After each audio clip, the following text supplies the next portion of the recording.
嗨，大家好，我是探评书。今天是2025年6月30号。这一期咱们继续聊聊伊以冲突，聊一聊中东的局势。这个大事不好了，伊朗恐怕又要挨炸。为什么这么说？根据《华盛顿邮报》报道，当地时间6月29日，4名熟悉美国政府内部机密情报的人士称，美国截获了伊朗高级官员之间的通信。内容涉及当地时间6月22日，美国对伊朗核设施军事打击。伊朗官员表示，此次袭击的破坏力没有他们预期的那么大。特朗普坚称摧毁伊朗核设施，而美国总统特朗普同一天转发了他接受福克斯新闻网采访的片段，并坚称美国对伊朗福尔多核设施的袭击完全摧毁了目标。伊朗另外2个核设施也已被摧毁。正如华盛顿邮报的报道，美国国防部发言人肖恩·帕内尔当天回应称，美国主流媒体正在对美国及其军队进行抹黑，发布的假新闻故意使用不完整、断章取义且彻头彻尾虚假的情报评估。他还说，这并非新闻报道，而是政治行动。我理解的，也就是美国国防部认为，华盛顿邮报它不是新闻报道，它是叫宣传，跟胡锡进老师是同行，真正的同行。这个是什么意思？也就是华盛顿邮报他说，美国政府内部有人能够接触到这个机密情报的这个人士，对华盛顿邮报说他们截获了伊朗的官员之间的这种通话，说伊朗的官员之间他们通话的时候说，没想到美帝派了这么多飞机来炸福尔多核设施，但是对福尔多核设施的打击的影响并不大，没有那么严重。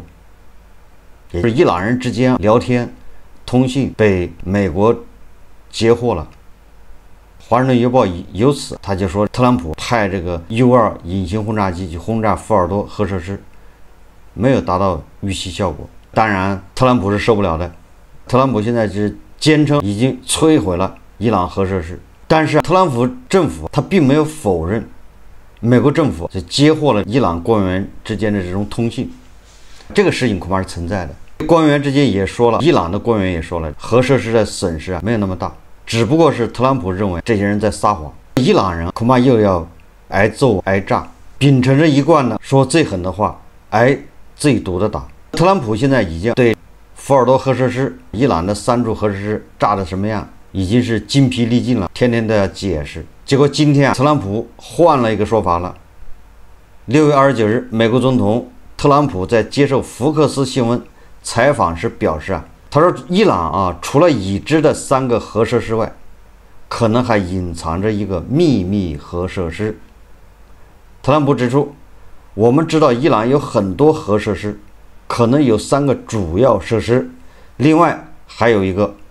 那言下之意什么意思？就是我们现在炸的是这3个，福尔多，还有个什么伊斯坦布，什么一大堆的，还有伊斯法罕，咱们重点都是打击这3个核设施。特朗普说，伊朗恐怕还有一个秘密核设施，这什么意思？秘密核设施，这美国人从来没打过，以色列也没打过，那言下之意就是随时有可能再去打一遍。不过，美国总统没有提供有关伊朗秘密核设施的详细信息。特朗普也对福克斯新闻说，他说伊朗没有未来，并称伊朗人民邪恶，充满敌意且不快乐。伊朗是一个没有未来的国家，经济糟糕，军队腐败。所以说现在越来越多的信息表明，恐怕伊朗还要挨2遍炸。这个路透社报道，国际原子能机构承认，在以色列和美国对伊朗发动打击之后，大约400公斤浓缩铀从国际核查人员的视野中消失。专家们现在需要确定这批浓缩铀是被埋在废墟之下，还是被伊朗方面成功隐藏。一位参与遏制伊朗核计划的消息人士称，这将是一场猫鼠游戏，猫捉老鼠。根据国际原子能机构评估，这400公斤浓缩铀足以制造至少9枚核弹头。造1枚核弹头，这个以色列也受不了，何况他还能造9枚。为什么说这个伊朗人是这个煮熟的鸭子嘴硬。这个根据俄罗斯卫星通讯社的报道说，伊朗常驻联合国代表阿米尔·赛义德·伊拉瓦尼表示，伊朗永远不会停止铀浓缩活动。他说：“我认为铀浓缩永远不会停止。”伊拉瓦尼在接受美国哥伦比亚广播公司采访时表示，他指出，根据不扩散核武器条约，德黑兰拥有发展其和平核计划不可剥夺的权利。这个特朗普和以色列一再要求伊朗可以发展什么核电站，就是和平利用核能，但是伊朗不允许进行铀浓缩。你可以向国际社会采购原料，但是你看现在伊朗人就是嘴硬，永远不会停止铀浓缩活动，那预示着还得挨打。我们看看以色列的态度，以色列准备对伊朗发动新一轮打击。2025年6月29日，阿拉比亚电视台报道说，以色列军队正在制定针对伊朗的新军事计划，准备发动所谓的第二轮攻击。据消息人士称此次攻击的规模和破坏力将远远超过6月13日开始的雄狮的力量行动。在雄狮力量的行动中，以色列对伊朗纳坦兹、福尔多和伊斯法罕的核设施以及军事基地发动了打击，主要是打击伊朗的核计划和伊朗的弹道导弹计划。根据以色列国防军的说法，一共摧毁了数十个雷达、发射装置和伊斯兰革命卫队仓库。据阿拉伯电视台报道，以色列的新计划不仅包括对军事和核设施的打击，还涉及伊朗的能源基础设施，包括石油炼油厂和天然气田，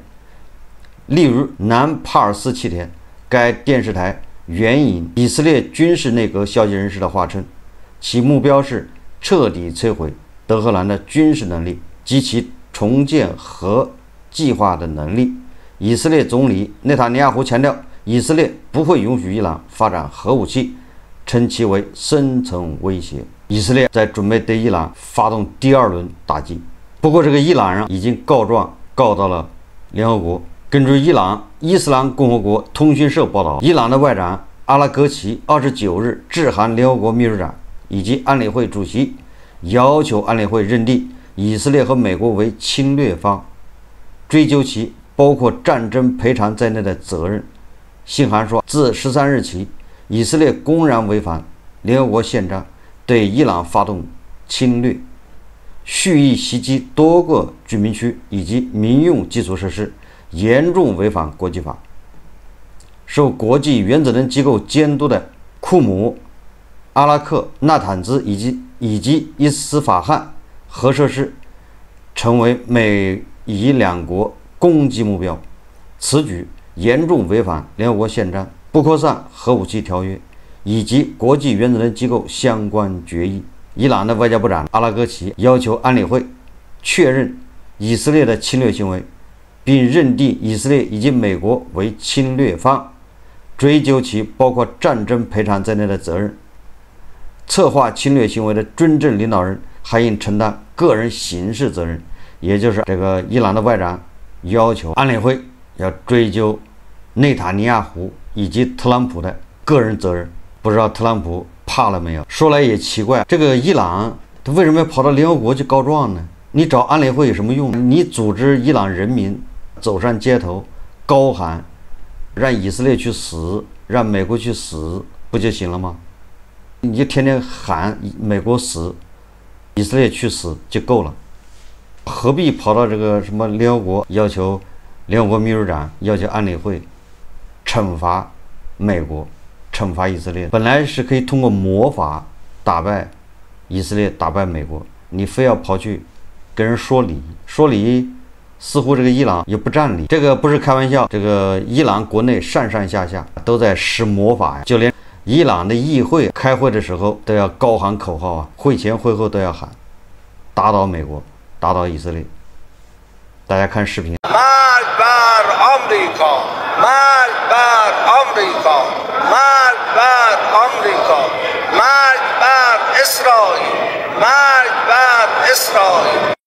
喊口号就能解决的问题，何必跑到联合国去跟人费口舌？不管开会的时候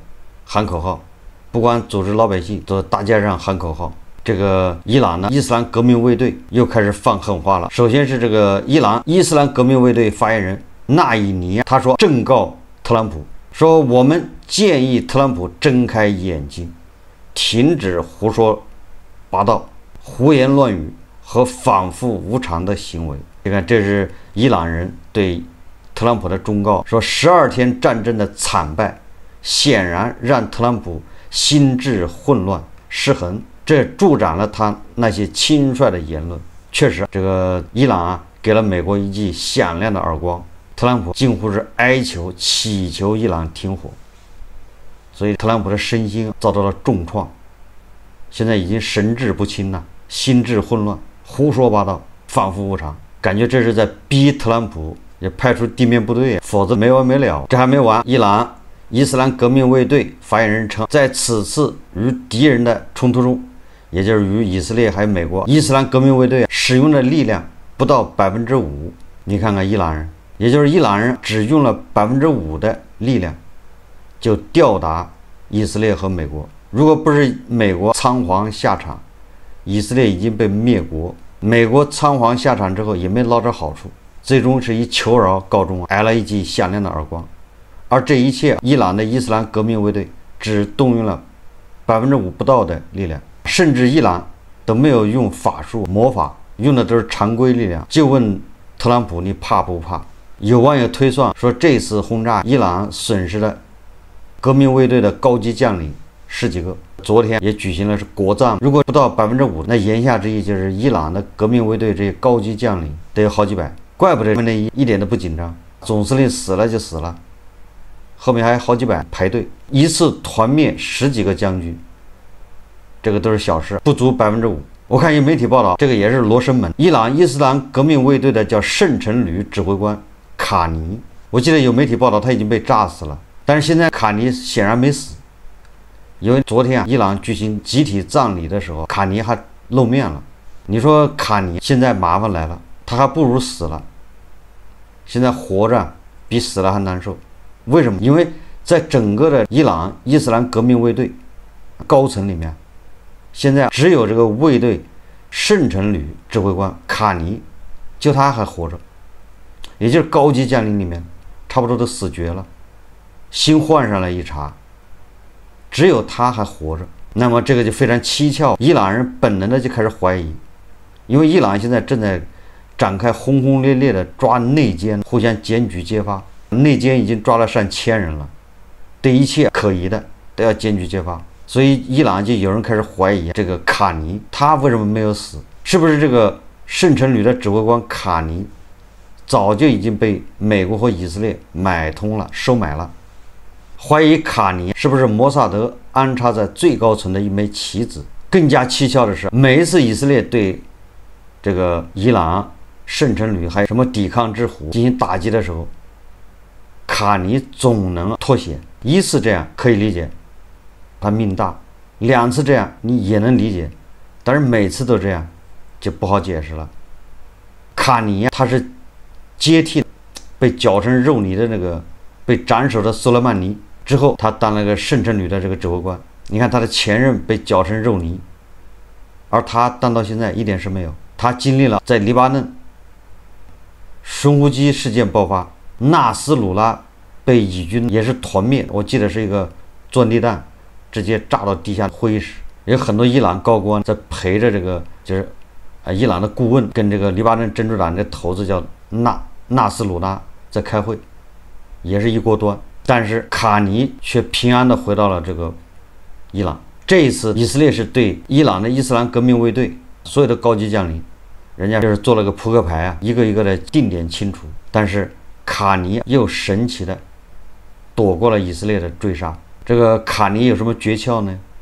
他怎么能每次这么精准的躲过以色列的这个叫斩首行动？所以说伊朗人开始怀疑你这个卡尼，你跟以色列人玩苦肉计，要不了多长时间，这个圣城旅的指挥官卡尼恐怕就要接受这个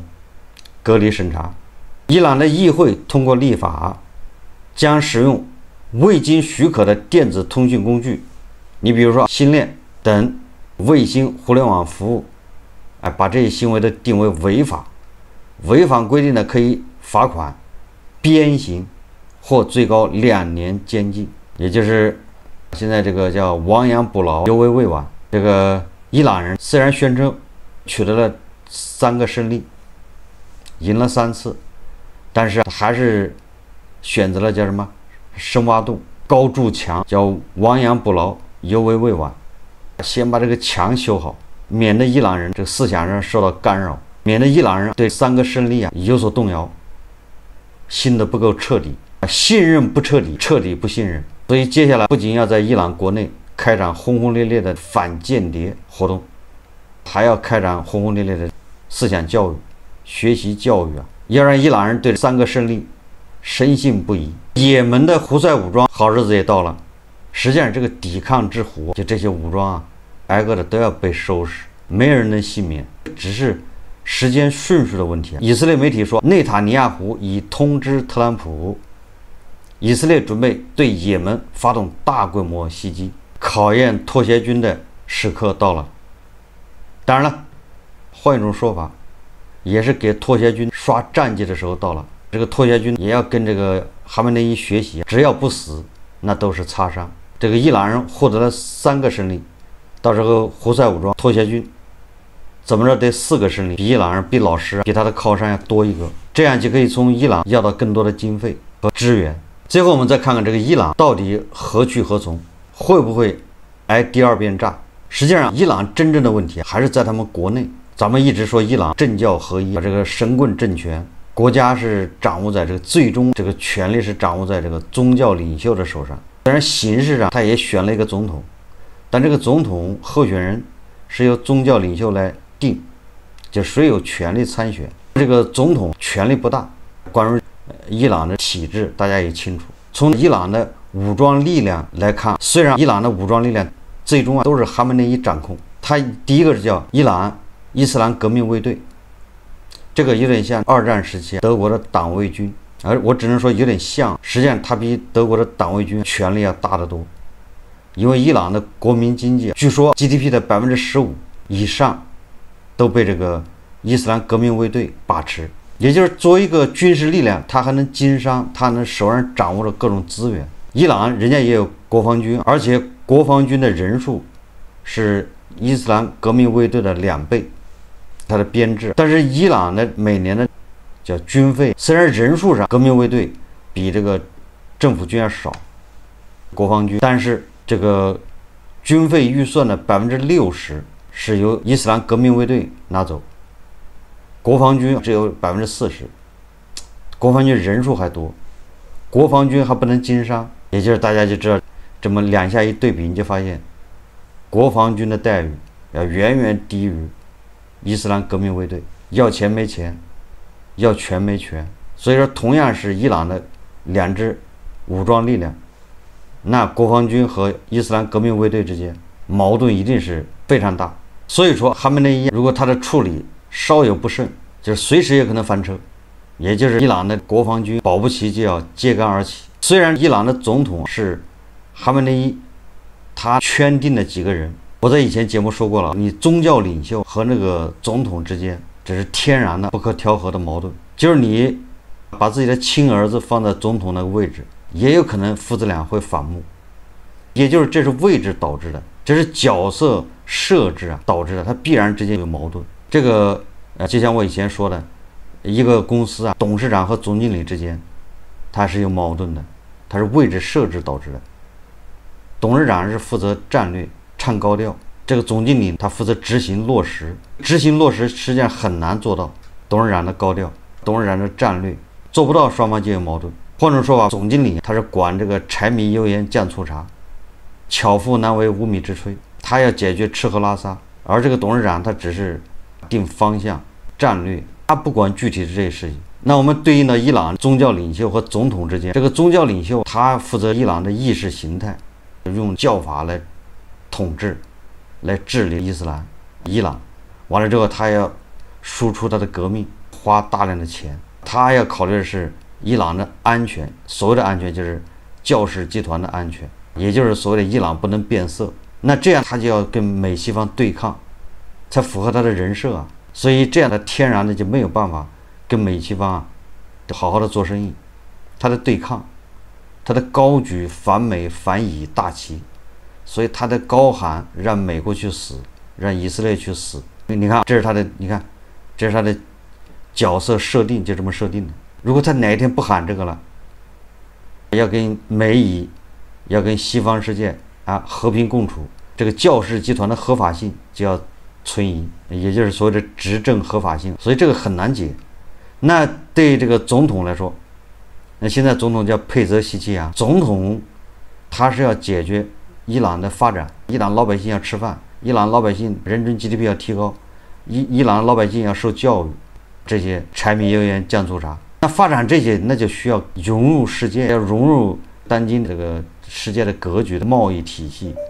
也就是说，你要跟美西方搞好关系，你不能被人制裁，你不能整天跟着美西方、跟着美国、以色列对着干，要去打仗，拿起了枪，你就没有办法去搬砖了。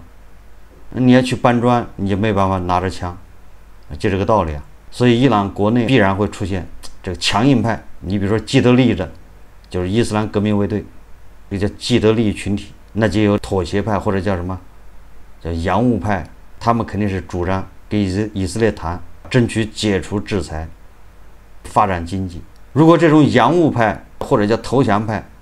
得势，他们势力逐渐壮大，逐渐掌握了伊朗的话语权，